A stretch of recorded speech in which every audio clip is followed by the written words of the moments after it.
हमने देखा, अभी हमने देखा कि इनडेफिनेट आर्टिकल को देखा। अब हम देखते हैं तो डेफिनेट आर्टिकल, मतलब जो निश्चित है, जिसके बारे में हमें पहले से पता होता है, जिसके बारे में हम पहले से जानते हैं, इसमें हम दा यूज करते हैं, ठीक है ना। जैसे आपने रूल्स देखा भी होगा कि दा को किसी भी प्रसिद्ध फेमस बिल्डिंग के पहले, पर्वत के पहले, फेमस नदी के पहले यूज किया जाता है। तो हम देखते हैं यहाँ इसका रूल सब पहले देख लेते हैं। तो निश्चयवाचक अग्र शब्द दा है, तो प्रयोग एवं नियम।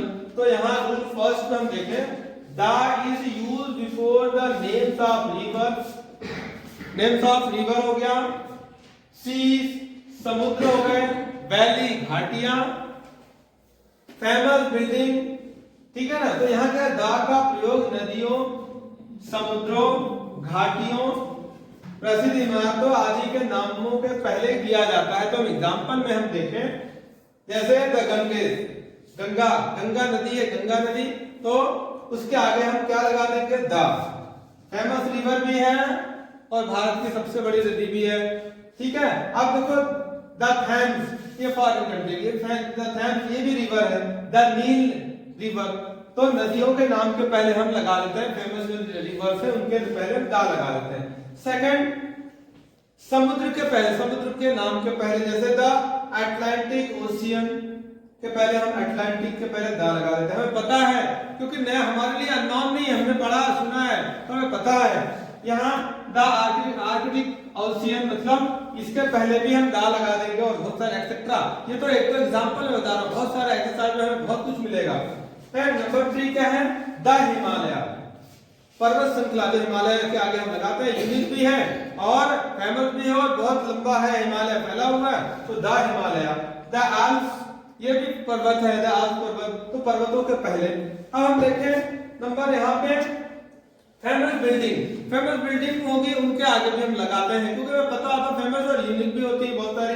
तो द ताजमहल, ताजमहल का नाम सभी ने सुना है, तो दा, ये फेमस बिल्डिंग भी है, यूनिक भी है, तो यहाँ हमने दा लगा दिया। The red fort, Lal Qila के बारे में सभी ने सुना है, तो ये भी बिल्डिंग है, तो हम यहाँ रेड फोर्ट, यहाँ हमने दा लगा दिया, प्रसिद्ध इमारतों के पहले।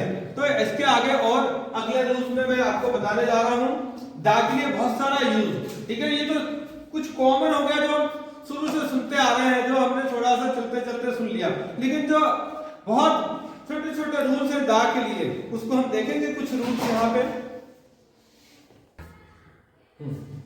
तो रूल नंबर सेकंड हम देखें डेफिनेट आर्टिकल में, the is use when a singular noun is mean to,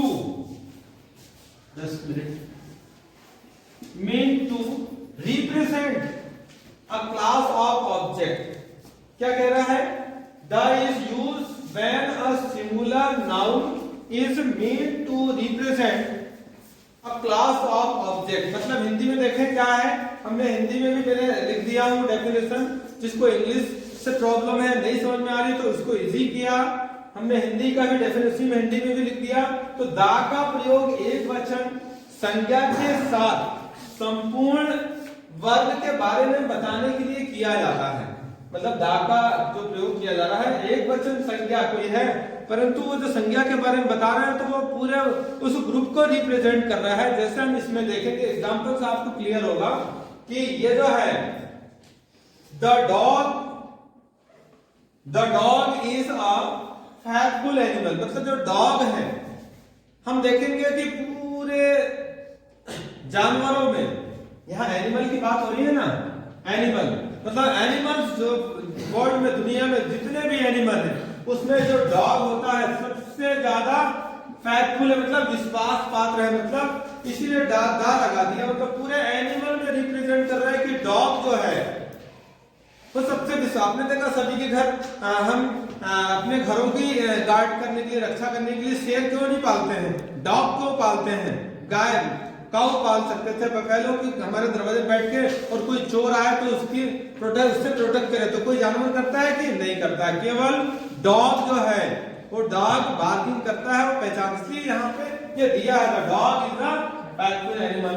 and यहाँ नंबर सेकंड देखे था, अब देखो यहाँ पे the rose is the loveliest of all flower, मतलब फूलों में देखो गुलाब को सभी लोग पसंद करते हैं, सभी को रोज पसंद है, सभी रेड रोज और बहुत सारे फेस्टिवल हमने देखा है कि यूज करते हैं। तो गुलाब जो है, the rose is the loveliest of all flowers, फूलों में सबसे ज्यादा पसंद या प्रिय है तो रोज है, गुलाब का फूल है रोज, इसलिए इसे है ना फ्लावर्स की बात हो रही है तो दा लगा दिया, the rose is the loveliest of all flower. अब हम देखते हैं तो आप देखें रूल नंबर 3 को, तो रूल नंबर 3 है, इसे हम देखते हैं, the is used with superlative degrees, superlative degree के साथ, द का प्रयोग सुपरलेटिव डिग्री के साथ किया जाता है, जो डिग्री हमने पढ़ा है ना तो उसी के साथ किया जाता है, कंपैरेटिव सुपरलेटिव डिग्री।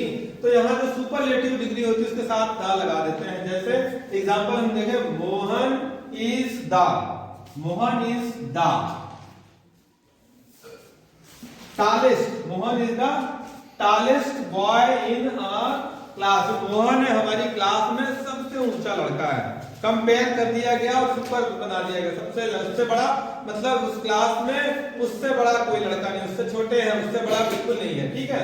अगला देखें, क्लास में कोई बच्चे को विशेष बता दिया गया तो he is the best boy, मतलब बता दिया कि he is the best boy, मतलब बहुत बेस्ट है, मतलब सारे उसके बहुत सारे गुण हैं, गुणवान बच्चा है वो। अब देखिए number 3, Rama is the most beautiful girl, जो रमा है वो बहुत खूबसूरत लड़की है। तो यहाँ ये सारा जो लगा हुआ देखो, बेस्ट, मोस्ट, ये सब डिग्री है, तो सुपरलेटिव डिग्री के सामने हमने यूज किया। अब इसके बाद हम अगला देखते हैं, रूल नंबर 4 को देखेंगे। ओके, तो रूल नंबर 4 में देखेंगे आगे, तो दा का प्रयोग उन जातिवाचक संज्ञाओं के पहले किया जाता है जो कि अपने प्रकार की एक होती है, मतलब इंग्लिश में हम कहें तो the is used with common nouns that are unique, मतलब वर्ड में एक होता है, यूनिक। जैसे कुछ एग्जांपल है, मतलब उन जो वर्ड में एक होता है, यूनिक भी होता है, एक होता है और यूनिक होता है, उसके लिए हम दा तो लगाते ही हैं। जैसे यहाँ पे लगा हुआ है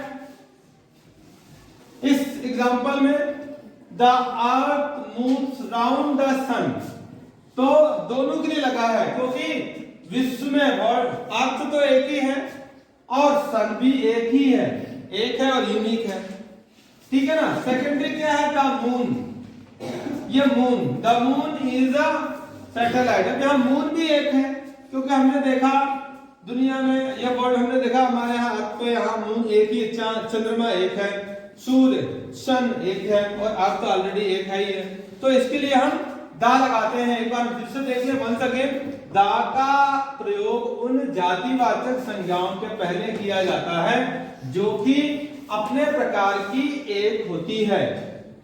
the is used with common nouns that are unique, ठीक है ना, मतलब वो यूनिक हो।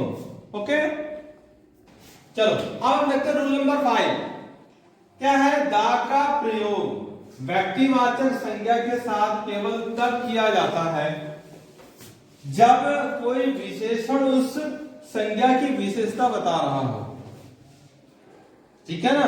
क्या कह रहा है, दा का प्रयोग व्यक्तिवाचक संज्ञा के साथ तब किया जाता है जब कोई विशेषण जो है उस संज्ञा की विशेषता बता रहा है। जैसे संज्ञा है ना अकबर, यहाँ पे उसकी विशेषता बता रहा है कि अकबर ग्रेट, नॉर्मल अकबर कोई नाम में नहीं बता रहा है, ये अकबर किंग की बात हो रही है, ठीक है, जो अकबर किंग था उसके बारे में बात हो रही है। हम इंग्लिश में देख लिया और कॉन्सेप्ट क्लियर होगा। The is used before a proper noun only when it is qualified by an adjective, qualified by an adjective, ठीक है ना। जैसे एग्जांपल फॉर, तो the great Akbar, the Akbar हम नहीं लिखेंगे, ओनली द ग्रेट अकबर, क्योंकि इसके बारे में बता रहा है, इसकी क्वालिटी बता रहा है, ठीक है ना, विशेषण बता रहा है, एडजेक्टिव बता रहा है। सेकंड हम देखें, द ग्रेट अशोक, ये अशोक कोई नॉर्मल स्टूडेंट या बच्चा नहीं है, ये अशोक राजा है, महान राजा जो था, ठीक है ना, उसके बारे में बात हो रही है, तो वहां उसकी विशेषता बता रहा है, तो हमने दा लगाया। ऐसे इस प्रकार से बहुत सारे एग्जांपल जो आएंगे उसको हम कर सकते हैं, ये कॉम्पिटिटिव एग्जाम में आते हो कंफ्यूज कर देते हैं। अब देखते हैं रूल नंबर 6 में, दा का प्रयोग उन संज्ञाओं के पहले किया जाता है जो सामूहिक रूप से किसी देश के निवासियों का नामांकन करती है। देखें ध्यान से, वन अगेन, मतलब दा का प्रयोग उन संज्ञाओं के पहले किया जाता है जो सामूहिक रूप से एक साथ एग्जाइल किसी देश के निवासियों का के बारे में बताती है, नाम बताती है, जैसे the Indian, the Chinese etcetera. तो हम देखेंगे एग्जांपल में, देखिए इंग्लिश में हम देखिए पहले, the is used before noun which name the inhabitant. Inhabitant मतलब निवासी, वहां के कहीं किसी भी जगह के निवासी, inhabitant of a country collectively, मतलब वहां के लोगों को, निवासियों को एक समूह, उसी नाम से हम बताते हैं। जैसे यहाँ है निवासियों का नामकरण किया हुआ है। एग्जांपल में हम देखें, जैसे द फ्रेंच, मतलब फ्रांस के रहने वाले जो लोग हैं फ्रेंच, तो क्या लगता है द, जैसे भारत के रहने वाले इंडिया, तो इंडिया, तो सारे लोग को मतलब इंडियन भारतीय, तो द इंडियन लग गया, जिसमें भी भारत में रहने वाले हैं वो सारे लोगों को एक साथ बता दिया द इंडियन। उसी प्रकार चाइना में सिमिलर रहने वाले लोग द चाइनीज, जापान में रहने वाले द जापानीज, ठीक है ना। ऐसे प्रकार से ये हो गया द। हमने इसी प्रकार से देखा पूरा वीडियो में सारे आर्टिकल के बारे में, इंडेफिनिट और डेफिनिट। तो इंडेफिनिट आपने बहुत अच्छे से समझा, डेफिनिट को भी बहुत अच्छे से समझा। ये पार्ट 1 था हमारा, और इसके बाद जो पार्ट 2 आएगा उसमें हम एक्सरसाइज करेंगे और हम कुछ ऐसे रूल्स को पढ़ेंगे जिसमें दा नहीं आता है, जो हमारे कॉम्पिटिटिव एग्जाम में बहुत ज्यादा आ जाते हैं और वो कंफ्यूज करते हैं। उसे हम देखेंगे जो हमारा इसके बाद जो आने वाला वीडियो होगा। थैंक यू देखने के लिए, थैंक यू।